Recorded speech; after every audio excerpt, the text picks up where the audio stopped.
Welcome to Life, Lessons, and Laughter with your host, Glenn Ambrose.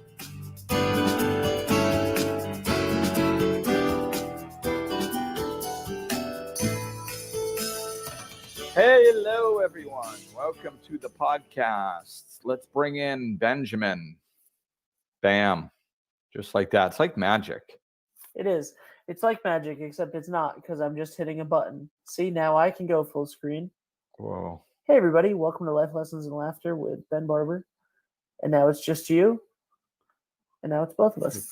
It's All right. mind-boggling. And if you for have no those idea those listening to the audio version, trust us, it was amazingly awesome. So today we are talking about FOMO. Oh, yeah. FOMO in the house. Yeah, absolutely. The fear of missing out is what FOMO means, if you are wondering. Do you like this camera angle? No. No, me either. No. Weird. Yeah, it's very close. Yeah. So anyway, the fear of missing out. Yeah, FOMO, fear of missing out. You want to tell us a little bit about it? Yeah, I was, a while ago, I was talking with a client of mine, and she had mentioned, I was talking about something. I don't remember exactly how it played out, but we're talking about something, and then she's like, "Yeah, that's FOMO," and I was like, she's like, "Fear of missing out." I'm like, "Yeah." I go, "What? Like, why is that a thing?" I've had FOMO since I was young, so I just kind of thought some people it was like I didn't know it had become a thing for the millennials, Millennials. Ugh. So apparently it's a thing now for the millennials. I don't know. I mean, I'm not a millennial, and I completely had it. I mean, when I was younger, I was always, in high school and stuff, I was going to parties all the time. So I was if there was two big parties on the same night, I was anxiety ridden. I mean, if something big happened and I wasn't smack dab in the middle of it, that's not good. I had to be there. I mean, Yeah. I totally. I get that all the time. On a low level, I'm in a group chat right now with some people, with a ton of people that are making a big push for something politically so there's politicians and there's business leaders and stuff in this big group chat.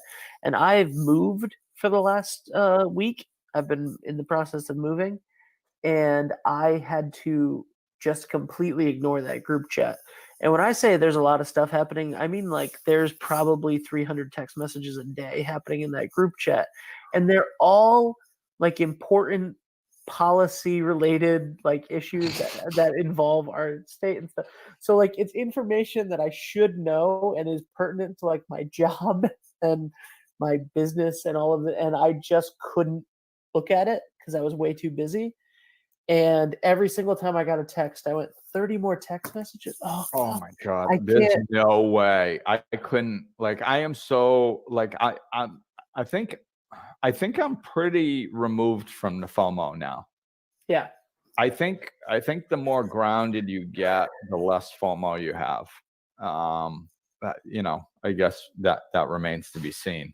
But that's kind of my inclination, because I definitely completely had it when I was younger, and I don't really feel I have it now. So what's the difference, Sure. And to me, it even as you were talking, it reminds me of when I first woke up, as probably everybody knows by now, it was through recovery.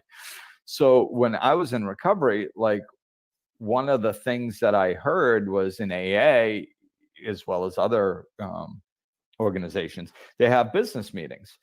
So I heard okay, well, you have to be involved in AA, and you have to go to these business meetings once a month or whatever.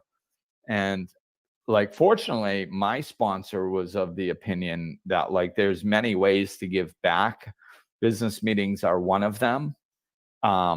It's not mandatory, but, you know, so I was like, well, I got to check out these business meetings, see what these things are about, you know, and if it's part of AA and I'm really trying to be involved and get sober here, I better. So I go in there and like I had just started experiencing a little bit of sobriety and my head was clearing up a little bit. And I sat there and I watched people argue about stuff that was going on in meetings for an hour or so.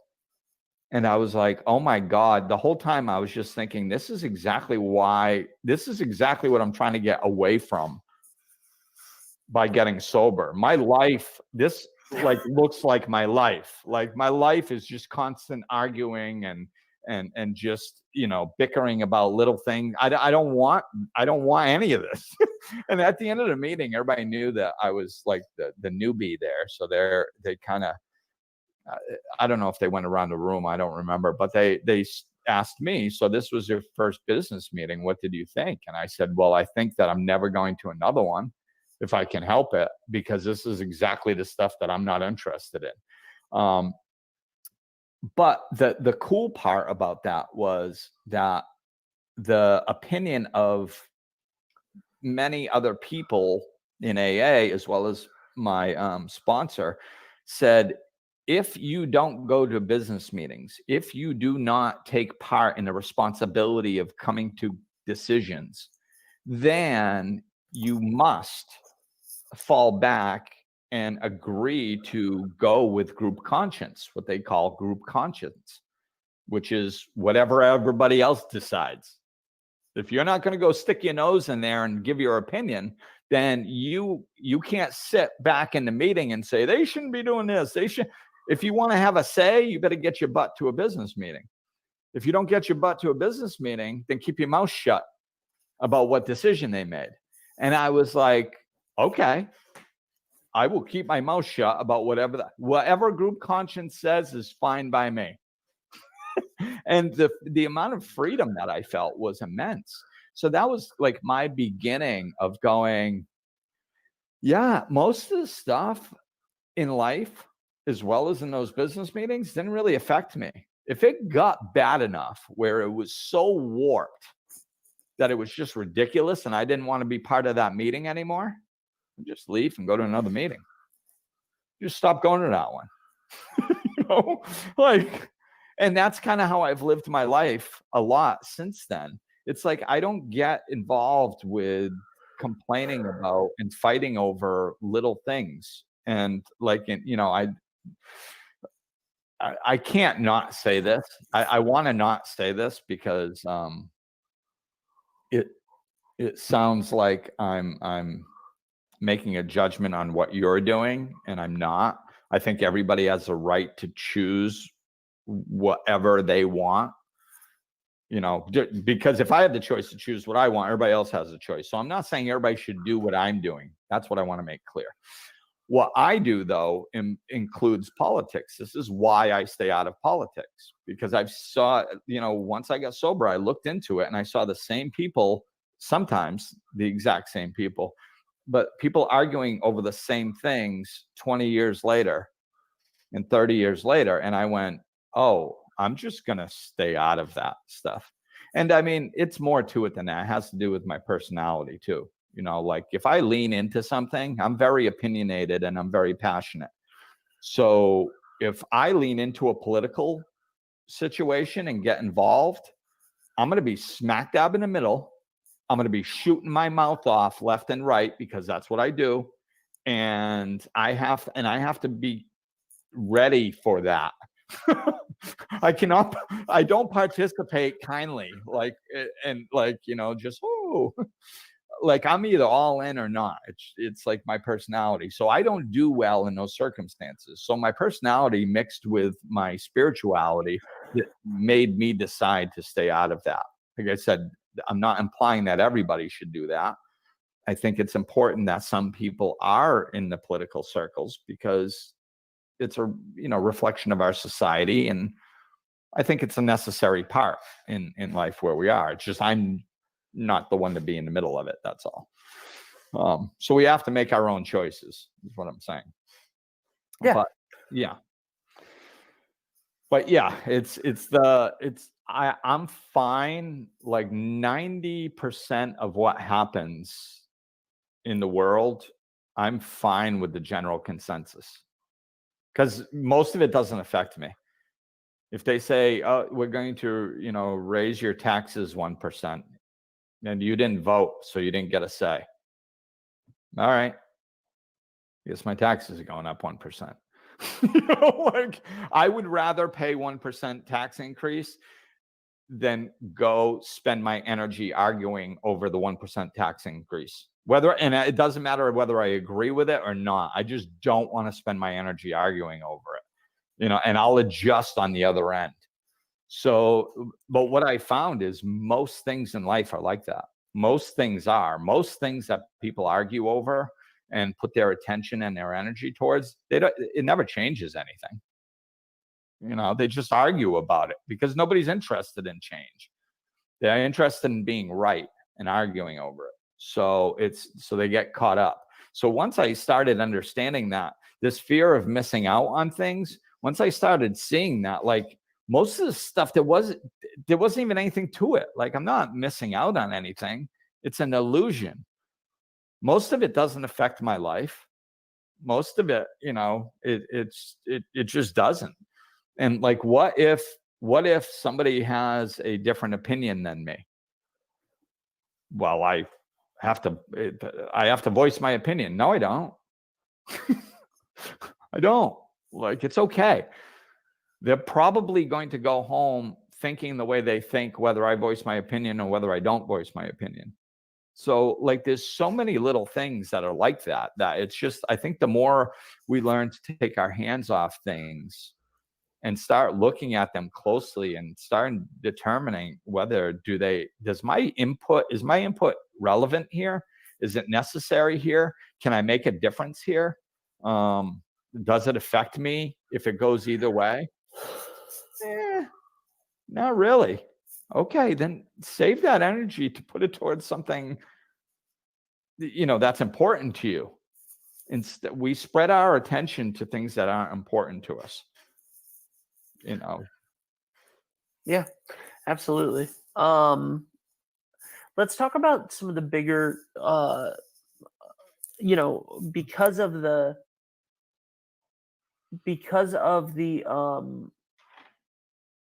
term FOMO. It's kind of cute, Yes, like it looks good on a meme. Yeah. So therefore it's sort of downplayed as, and it's a lot of what we've been talking about is, there's two parties, or like, I can't go out, tonight. And like, that's the like millennial thing of the like hashtag FOMO. But the fear of missing out, right? When you actually put that out as a full sentence, and you think about it, there's a lot of things in life that are deep-seated fears of missing out, right? So like children, not having children, when you get to a certain age and you start to really think that that's not going to happen for you, or not finding someone, or not following the avenue that you wish that you did career-wise. These are some big things that people struggle with on an everyday basis that are the same. It is the fear of missing out, but it's not as cute as FOMO. Right. And I think that's a great point. It's not only it does look cute on a meme, and that's why people don't get upset when they identify themselves. Like if you're like, hey, you're filled with fear, people will be like, no, I'm not. Or if they agreed with it, they'd be like, yeah, I know, it's horrible. But if you say it in a cute way, FOMO, yeah. Then all of a sudden it's cool and it sounds cute and they don't have to take responsibility for it. And what it is it's fear. It's literally fear. It's in the word, it's in the, the title, fear. And fear expands. If you allow fear to live, it takes over more of you. If you allow an aspect of fear to be within you and you say, oh, it's not that big of a deal, it's taking over a portion of you and it has residence in you. And fear knows one thing, expansion. It just knows more. So it tries to get more of you and more of you. Then it goes, well, you're also scared of leaving the stove on now. Yeah, but that's not that big of a deal. I just check the stove 3 times before I go to bed. Whatever. It hasn't affected my life. Okay, so you let that slide. Then it affects how many times did I lock my door?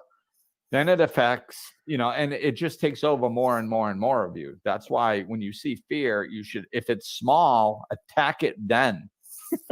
Get it out of you then. Don't allow it, because as soon as you allow it, it starts trying to expand to another area, So it's, we have to, I think it's important to do that. And if we live life like that, then it doesn't get to the point where the big things have the ability to take us over, because we didn't allow the small things to take us over. So it doesn't have a good enough foothold on you. Like if somebody comes up to me and says, like, we talked about this one time years ago. Like my mom said one time, she's like, oh, you should start dating. When don't you want to find somebody to spend the rest of your life with? And like, I just get scared that, you might be alone for the rest of your life. And I burst out laughing. I literally bursted out laughing because it was funny to me. Like I had no fear of that. I just don't look at it that way. And here I am years later after that conversation, and I'm still alone. I still don't have that fear. I just don't have the fear. Why? Because I haven't let those fearful types of thoughts take root. It's not that they've never passed through my head. It's not that, I've never had moments where I went, oh my God, like, geez, I wonder if I'm going to find somebody. Of course I've had those moments, but they don't have any place to take root and to latch on. And I don't feed them. When they do come up, I look at them and go, okay, well, wait a minute now. Is this real? Like, like I don't have somebody in my life right now. So does that mean that I'm going to not have somebody, I'm never going to have somebody in my life? And well, no, of course not. We live in an ever-changing reality. And like for me, what helps is always getting to the core of stuff. What I want, this is a mentality that I think is important. We need to understand that what we want is to feel love, to feel happiness, and to feel peace. That's what we want. And we have to stop thinking that it comes from somewhere other than within us, because it doesn't. And when I anchor onto that, and then I connect to my source of unconditional love, now all of a sudden I don't feel lonely. Why? Because I have a source of unconditional love. And I realize now, is there a part of me that still wants to be in a relationship? Yeah, there's a part of me that says, you know what? I've been in relationships before. I enjoy being in relationships. I think I do pretty well in relationships.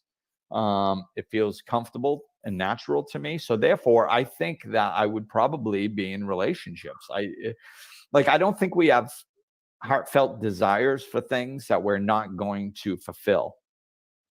I think we're given the capability of fulfilling any heartfelt desire. Otherwise, why would we have a heartfelt desire? It's just cruel to give somebody a heartfelt desire without the capability of fulfilling that. And I don't think we live in a cruel world. So I think that I probably will be in a relationship moving forward. But let's just say, for the sake of argument, I'm not. Let's say, for the sake of argument, I focus on happiness, peace, joy, love, and feeling it within.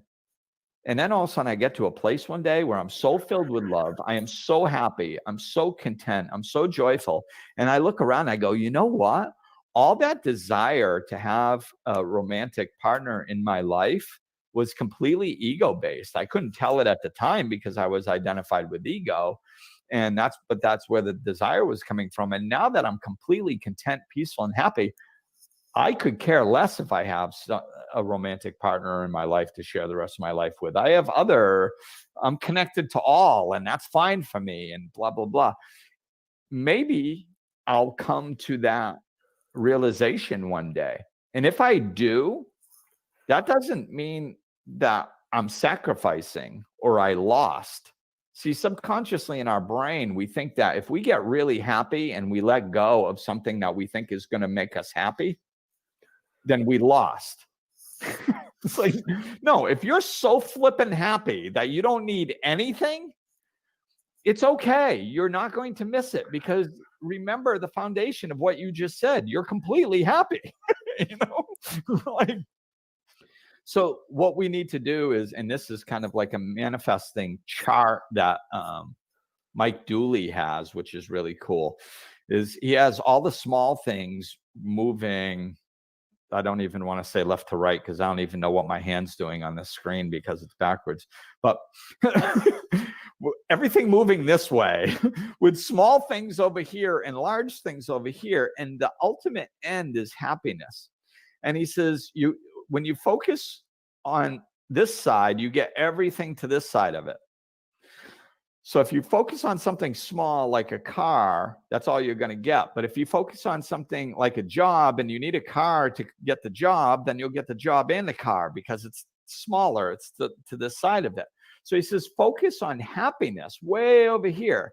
And whatever it takes, all the little things it takes to make you happy, you will get because you're focused on your happiness. So if we just focus on our happiness, we don't have to go, oh, what if I miss out on this? What if I miss out on that? What if I miss out on this? It doesn't matter. Focus on your happiness. If one of those things is going to enhance your happiness, you will get them. And if you don't get them, that means they won't, you didn't need them in the first place. You just thought you did. You feel me, Ben? I feel you, Glenn. You hear me barking, big dog? I do. There's literally buds in my ears that control the sound of your bark. Woof woof. Woof woof. Yeah, man. I think opportunity too. What about opportunity? Well, I think it's a misconception, which I think breeds our FOMO. You know, it's this mentality that opportunity only knocks once. No, it doesn't. No, it does. That's all opportunity does, is knock constantly, consistently, over and over and over and over again forever. That's its only job. If opportunity only knocked once, it'd be out of a job. It wouldn't even exist anymore. It'd be like, well, I don't know. I walked around knocking everybody once, and now I'm done. I guess I'll retire. There'd be no such thing as opportunity anymore. Every time somebody is born, they'd be like, oh, I get to knock once. All right, I'm going to go take a nap.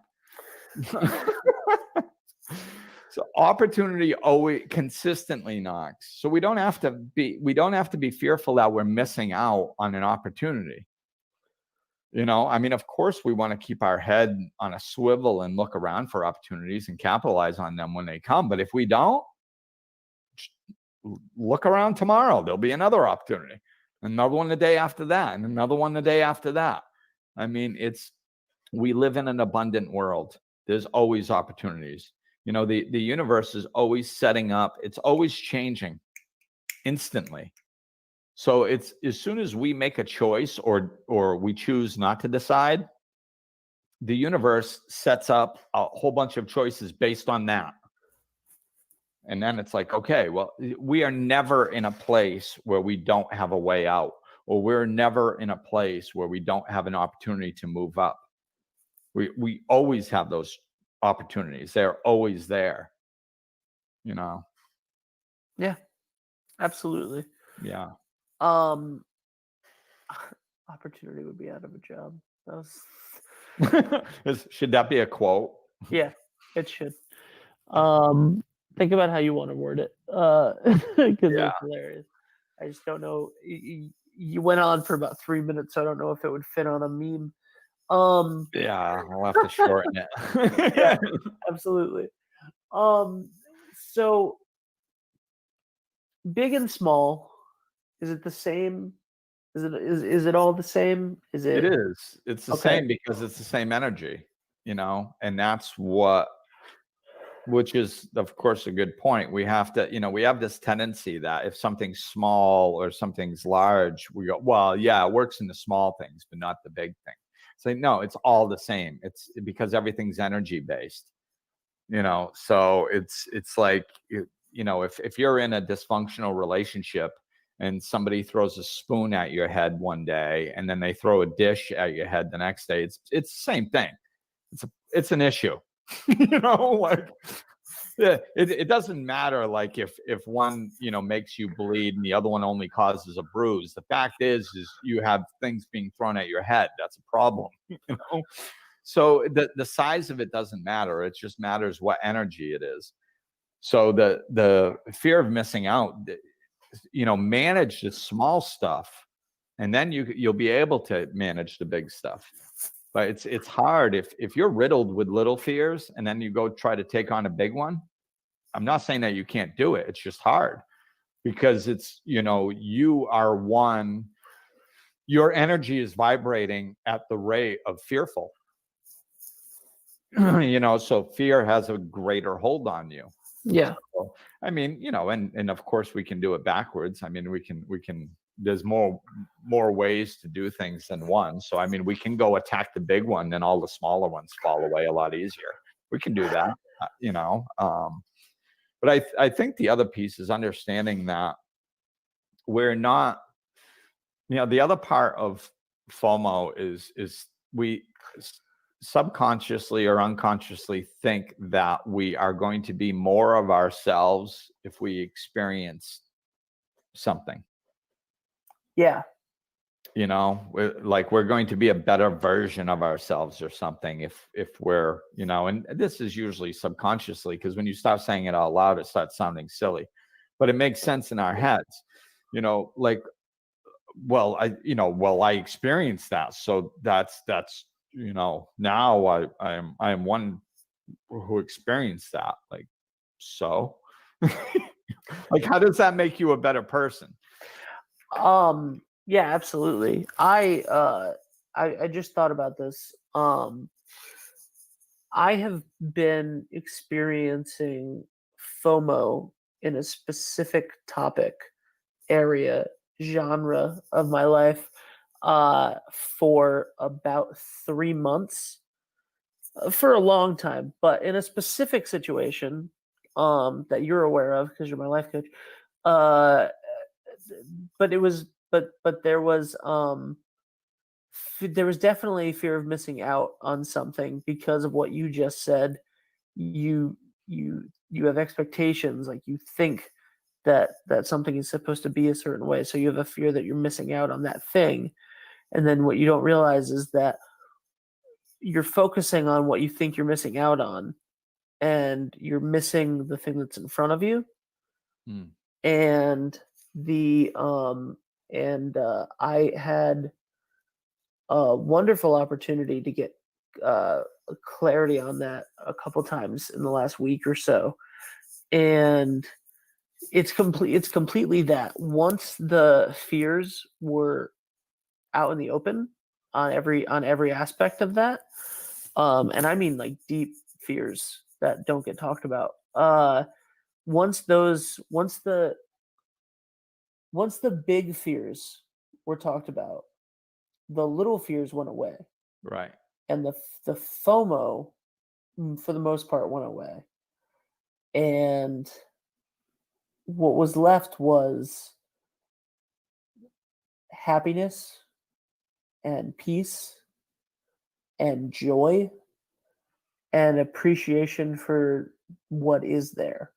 Yes, and that's this is exactly what we're talking about. This is why the illusion, that we're missing out on something. We think we need something outside of us to fulfill us, and we don't, because and fear can't stand the light of truth. So when you bring your fears out into the light, they disintegrate. They're no longer there. And then what you are left with is the true happiness and peace that comes from within. So you're not going to be, and I mean, I'm a big experiential guy. Like, I love experiences. I love jumping out of planes and all kinds, I'm looking forward to traveling, and I love experiences. And I think experiences can change you when they're done in the right way. But it's just like everything else. If I think that me going on a safari in Africa is going to make me a cool person, I'm wrong. It's not. It's not going to make me a better version of myself. But if I want to go there because I want the experience, and I don't think that that's going to make me happy, but it can be an expression of my happiness. Okay, now, so I can't ever put anything in front of what I'm hoping to experience, which comes from within. So if I anchor on my happiness, and then I go experience something as an expression of that happiness, secondarily, now it's an expression of that happiness, and I could even expand more. But if I go, that thing's going to make me a better person. No, it's not. Because it's external. It can't make you a better person. It's not part of you. Everything that's needed to make a mighty oak is contained within the seed. It's that acorn, man. It has everything. We have everything. We are self-contained units. And, so we can't miss out on anything, because it's not the only things that are actually important and eternal and sacred are within us. So anchor into that. And then your experiences are so much more rich when you're experiencing them in a vibration of love and happiness. It really does. Now, all of a sudden, it's an expression, and you can't expand out of them. But nothing outside of us is going to make us happy. And it doesn't matter if it's an experience or a car or a date. It doesn't matter. It's not going to bring happiness into us, because happiness comes from within and flows out. Yeah, absolutely. And having the same experiences recently that I was having several months ago, but without the fear attached to them. How's that feel? Yeah, the experiences were so much better, because there was no weight to anything. Right. It was just really nice. Where can people find you if they want to, attack their fears? Attack their FOMO? Yeah, or buy a book or anything like that. Or if they just simply want to have some froyo? Froyo, FOMO. Yeah, go to glennambrose.com. I'm not sure if we can get the froyo, but we can talk about the FOMO. So check out glennambrose.com, get the book. There's some podcasts you should listen to. Oh, you're listening to it now. Check out the lives on Facebook and YouTube, Thursday, 6 p.m. Eastern, and all the other stuff I got going on at glennambrose.com. So thanks for listening. Thank you, Ben. Talk to y'all later.